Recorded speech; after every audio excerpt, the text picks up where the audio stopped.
Hey there people, it's Playing Von Karma here. So today we're going to do a tutorial on how to do crowd bounce with KK Rool. This tech is quite important for the characters in meta, and unfortunately there's never been a proper video tutorial. Darksparks Gaming and I did a video about it before, however it was in the very early days of Discovery. We didn't quite know the best ways to execute it, we didn't really know what stuff there is for the meta. So that's a crowd bounce there, what I just did there. As you can see, that's exactly how it works there.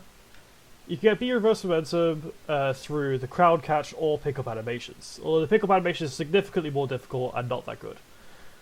So what this does for you is allow you to do fade backs in neutral, basically.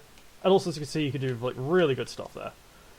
There's lots of good movement potential out of it, and you can also do it out of short hop and stuff, all sorts, although I'm very bad at doing out of short hop.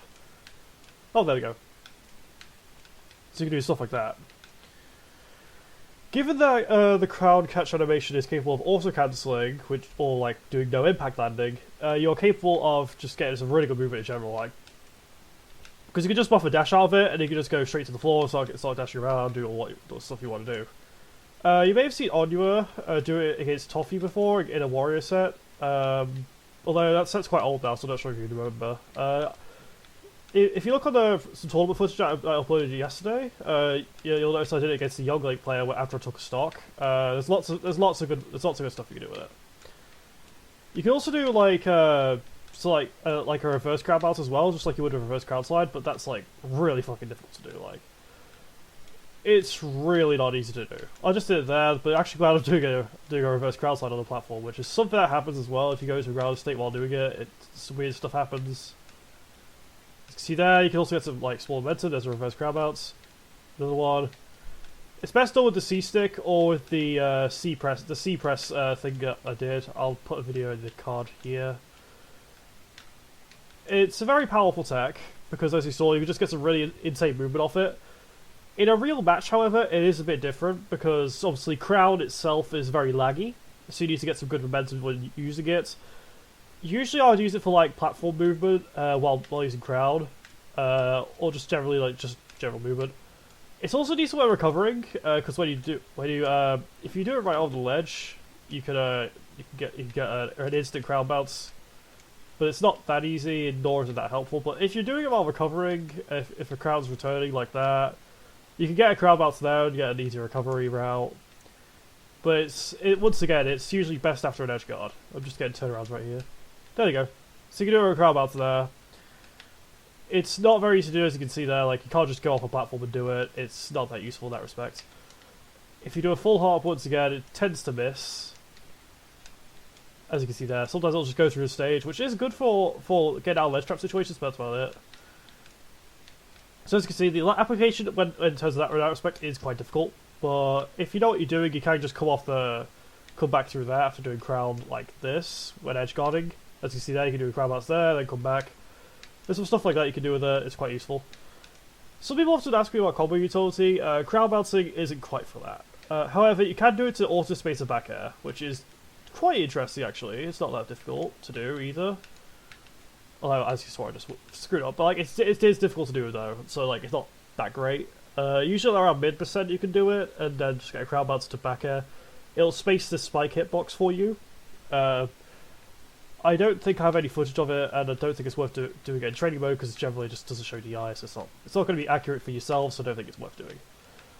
But generally, like, what crowd bouncing can do for you is quite good. Reverse crowd bouncing is a lot more niche. It's best for movement mix-ups, or just for the fact it floats you in the air for a moment. It's good for air stalling, but even then, like, given how you're using crowd, it's not, like, quite that useful.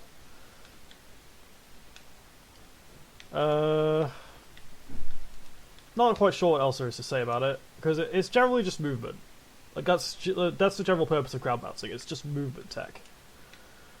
So it's not like, it's just something that you have to implement to your gameplay, just to like fade back in neutral and stuff. Like, because obviously if you're playing like a Zona style K-roll, because like those still exist, like Zoo is a Japanese K-roll who does zoning a lot. I can actually link his channel here. Actually, now I think about it, he's quite a good, nice guy. He's really nice. Although I will say he does a lot of crowd blunderbuss. It's kind of insane, but the fact that he actually does it with brain is like kind of scary to me. basically there, like as you do the crowd bouncing, you do it for platform movement like that. It's really good, useful.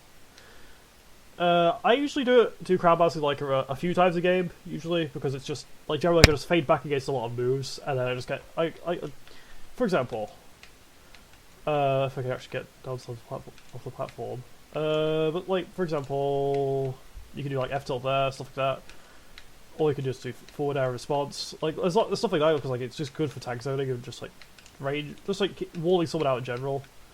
It's like you just do like forward airs afterwards like that. Because it's really good for baiting. Like if you're the type of person who really likes to bait and punish fundamental, you can get a lot off it because it's just generally just that useful. In terms of the auto cancel, I may as well just demonstrate some stuff here. If I can actually get it right. There we go. So as you can see there, if you notice the thing with Crown, when you use it, your momentum in the air is a lot slower. So you actually meet you don't like do heavy landing quite as easily. So you don't get the 6 phase landing, like you always get 2, like almost always get 2 if you're doing it correctly. But also you can like snap to the landing animation as well if you do it in very specific ways, but it's like a bit more difficult. It's always nice to look at. So that should be about it, because there's not much else to really say about the tech. It's just more pet movement. So as you can see there, that's crowd jump there, what I was doing there, by the way. Crowd jump is a bit different because of how it offers utilities and execution. You just jump out before you do a crowd bounce, and that's not really how it works. Well, there's a few weird aspects to it. We used to call it the pivot jump variant of the crowd bounce, but the execution and the stuff that happens with it is very different, so we just changed the definitions recently. Well, not recently, actually, it's like around 6 months ago. So that's about it, yeah.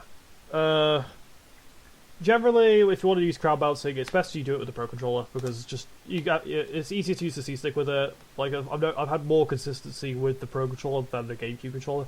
You can do it with GameCube, it just feels a bit more weird to do, especially if you're trying to do reverse crowd bounce with the C-Stick.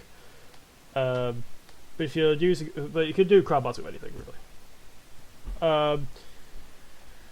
What else is there really? Make sure to implement it into neutral. Neutral is the best way to use it. It does take a lot of practice because it's like a 3-frame window, and it is a lot later than you would think. It's not just like instantly do it. It's not like wait half a second. It's more like waiting like 3/4 of a second. So you'll need to go in training mode. It'll take you like you can get it within like 2 hours. So like after that, it's just more like just getting used to the rhythm and stuff. If you're a Wi-Fi K rule, don't bother because lag changes everything about this tech. Lag changes everything because of the frame window, and generally you have to keep track of crowd. You have to work with crowd's angle. You have to look at see how crowd moves and stuff like that. You have to follow the crowd, and you have to really know your crowd catch range. You have to really know that sort of thing. And it is inconsistent as a result. Obviously, like you can do stuff like that, really cool movement, but like you gotta have to keep that stuff in mind. So yeah, that's all there is to it. There's not much else that I can really think about. So yeah, implement it into neutrals, please. It's not as difficult as it looks, but it is definitely difficult to pick up. This is Playboy Karma, and I'll see you.